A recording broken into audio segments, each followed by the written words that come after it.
que saber frear não é novidade, você precisa aprender. Além de usar os dois freios, o terceiro freio que eu falei no último vídeo. Mas agora vem a pergunta, e se o freio parar? Você apertar ali e não funcionar. O de trás, apertar e não funcionar. E não souber o freio motor. O que você faz? O ideal é que antes de descobrir isso, o que você faz e fazer na moto, é você avaliar sua moto. Além de uma inspeção mecânica antes ali, que você mesmo faz sem saber nada de mecânica, você saber usar o freio da forma correta. Para quê?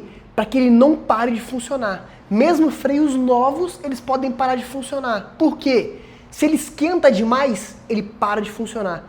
Esse fenômeno chama tamponamento. Caso você queira pesquisar um dia, não vou detalhar muito esse índice não. Mas é basicamente, freou demais, esquentou demais, para de funcionar. E se você precisar, já era. Estampa de camisa. Ah, mas eu não sei mecânica e nem quero aprender, como é que eu vou verificar isso? Primeiro que não precisa olhar mecânica para conseguir olhar só o freio ali, que é bem simplesinho mesmo. Segundo, é fazer a prática certa do freio para que ele não pare com você. Você consiga frear para quando precisar. E o terceiro é o freio motor, né? Que eu falei no último vídeo que mandou vocês para esse vídeo de cá. Mas eu vou responder agora como que faz isso nessa primeira pergunta do nosso quadro, onde respondo perguntas de alunos, seguidores, seja comentou lá na nossa plataforma mesmo, da Academia de Moto, ou no Instagram, TikTok, aqui no próprio comentário do YouTube. Você fica com alguma dúvida, comenta aqui que eu vou responder. Para você que não me conhece, meu nome é Jader Fernandes, eu sou formado no curso do Batedor do Exército Brasileiro, que é basicamente quem escolta um comboio, seja com presidente, com carga, com munição, com armamento, com vários outros blindados em si.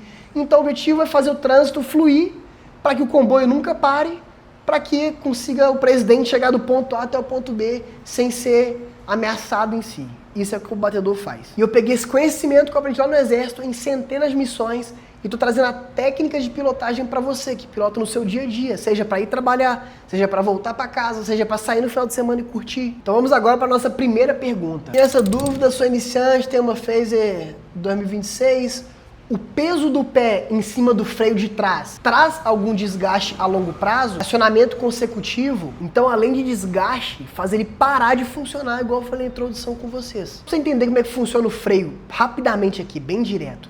O freio, tá aqui o pneu girando, são duas coisas que encostam assim na roda e faz ela parar, literalmente, pelo atrito. E aí depois você solta o freio, ele abre assim e a roda continua girando. É isso. Só que quando você encosta, ele literalmente fica segurando. Não sei se você quando era criança já fez isso com certeza. Tentou parar alguma coisa assim, ventilador com o dedo. Então o freio começa a acionar, só que ainda continua rodando. O que isso vai acontecendo? Atrito. E o atrito, a aula de física mandou um beijo aí, né? Ele gera calor. E esse calor, ele passa da pinça, da roda com a pinça ali, né?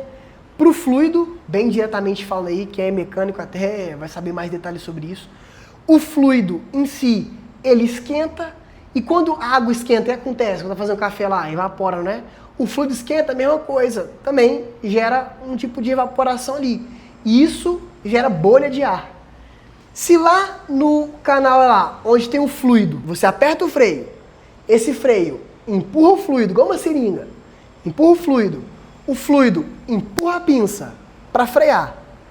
Se tem ar nesse meio, você, quando empurrar o fluido, vai empurrar o ar. O fluido mesmo não vai ser empurrado. E o que isso acontece? O freio não vai funcionar. Parece, inclusive, quando você usa muito, que está desativado. Foi uma parte técnica, foi difícil, mas fica comigo ainda nesse vídeo aí. Que agora eu vou te falar como fazer para isso não acontecer. Para que ele não pare de funcionar. Considerando que você inspecionou, a pastilha tá boa, o freio a disco tá bom, se for o seu caso, o fluido de freio tá bom, tá tudo em boas condições. Como que você faz para que esse fenômeno do tamponamento não aconteça? Basicamente é você não usar demais o freio. Porra, mas eu rodo o dia inteiro de moto, como é que eu não vou usar demais o freio? Vou viajar. Aí entra o terceiro freio da moto, que é o freio motor, que eu falei no último vídeo, vou deixar ele aqui para você.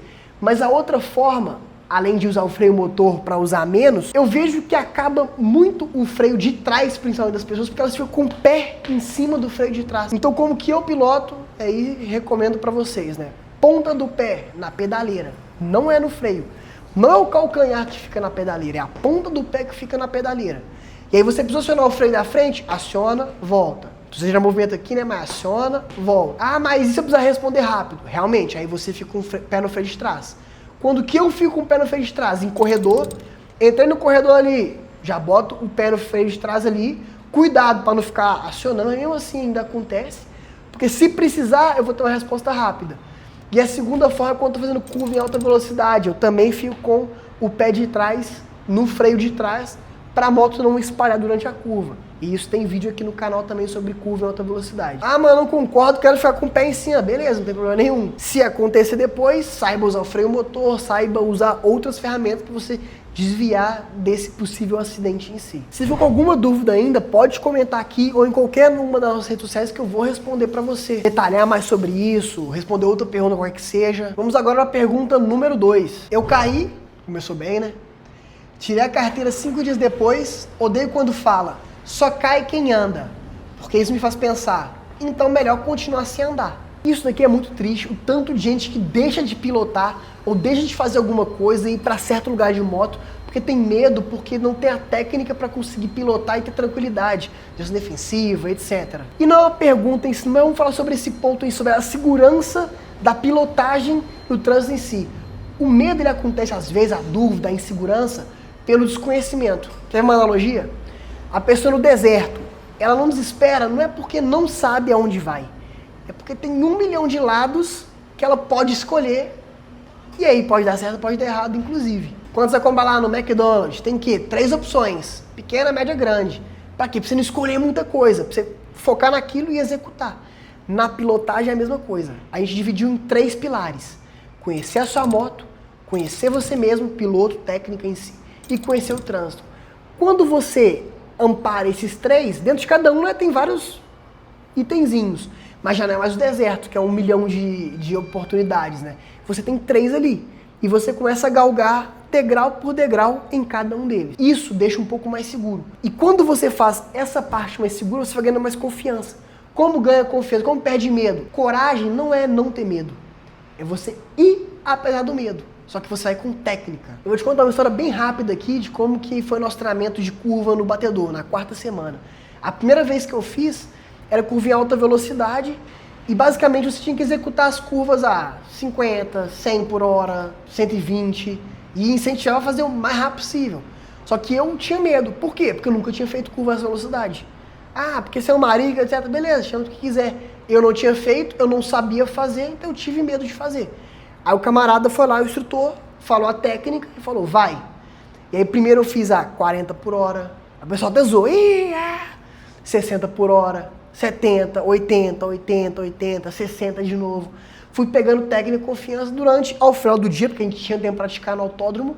Beleza, curva 100, 120, 150 fazendo curva, o que já foi necessário, inclusive, em escolta.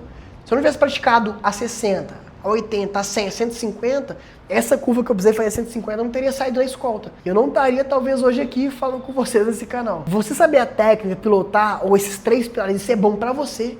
É bom pra sua família, pra quem você ama, né? Porque você sabe, porque ela sabe que você vai e volta pra casa inteiro, vai confiar mais em você. E é bom pro trânsito inteiro, porque você não fazendo cagada, você vai conseguir ajudar todo mundo no trânsito. E é isso que a gente fala no nosso movimento devagar e sempre. É pra gente aumentar, treinar aos poucos, pra gente conseguir sempre voltar pra casa. Não tô falando pra você não correr, tô falando pra você primeiro fazer devagar e aumentando aos poucos pra ter um trânsito melhor. E se você concorda com um trânsito melhor, quer passar essa mensagem pra mais gente, curte esse vídeo aqui. Se tiver no celular, tem um botão chamado hypar, que você ajuda a impulsionar o canal para passar essa mensagem para mais pessoas. Vamos para a pergunta número 3 agora. Minha dificuldade é na saída, sempre deixo morrer. Isso daí é o controle da moto. Até para você que não é iniciante, não tem esse problema, ouve isso daqui. O controle da moto, igual o carro tem a embreagem, a moto também tem um controle da embreagem. Você aciona, mantém o acelerador constante e controla a embreagem. Isso para você avançado, para você iniciante e para você que está com dificuldade de apenas arrancar. Só que se você não faz o simples bem feito, você não vai conseguir fazer o avançado bem feito.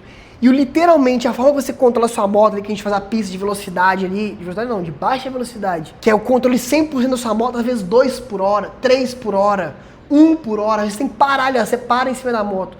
É esse controle de embreagem. Então eu vou falar como que faz ele aqui primeiro, depois eu respondo a pergunta que apesar de iniciante é bom para muita gente aqui nesse canal. Como que faz agora aqui na parte prática, aqui no 1 a 1 com você aqui, ó. Primeiro, quando você joga a primeira marcha, repara, sem acelerar. Se estiver na reta, você soltar só a embreagem, a moto começa a andar sozinha. Se Se soltar rápido demais, ela morre, que é o que pode ser que está acontecendo com quem falou aqui. Então testa isso para você achar o ponto da embreagem na sua casa. Depois disso, você começa a acelerar e achar esse ponto com aceleração constante. E aí você consegue brincar ali até com a moto, deixar ela ir para frente e voltar. Depois de fazer isso, aqui sem o pé no chão. E aí se a moto for muito para frente, você freia de trás e corta a embreagem no caso. Aciona ela, né? Se a moto quer ela mais para frente, solta, corta. E freio de trás controlando isso também.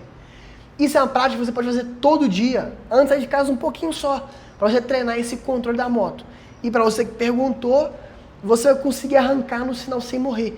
Acelera um pouco e aí solta a embreagem. Técnicas como essa, elas são mais detalhadas e eu vou falar um pouco melhor com você no nosso aulão, dia 7 de julho. Vai ser numa terça-feira e é grátis, antes que você pergunte. Vou falar sobre esses 3 pilares da moto, sobre a técnica propriamente dito, atividades práticas para você executar na sua própria moto em casa, no seu próprio destino. Então eu vou deixar aqui embaixo, não sai ainda não escreve ainda não, porque tem coisa depois desse anúnciozinho aqui. Eu vou deixar aqui para você cadastrar no aulão e eu vou falar um finalzinho desse vídeo ainda. Então, se for cadastrar, vai lá e volta aqui. Eu falei sobre esse controle e realmente ele é o mais importante da moto. Se você falar o top 1 controle da motocicleta, parte técnica, seria esse controle da moto. E onde que eu uso muito ele? No corredor. Eu sei que corredor são várias coisas ao mesmo tempo. Essa é uma habilidade, se eu escolher, né, 80-20, seria esse controle da moto. E eu vou falar mais sobre corredor nesse próximo vídeo que está aparecendo aqui na tela para vocês. Então, além do controle, para você que não aprendeu ainda, tem outras atividades que você pode começar a mexer hoje mesmo. Você vê essa próxima aula aqui do corredor e você vai para o corredor, você já vai melhorar ele desde já. E, se possível, treina esse tracionamento para você melhorar mais ainda o controle da sua moto. Então, vê esse próximo vídeo que eu estou deixando para vocês.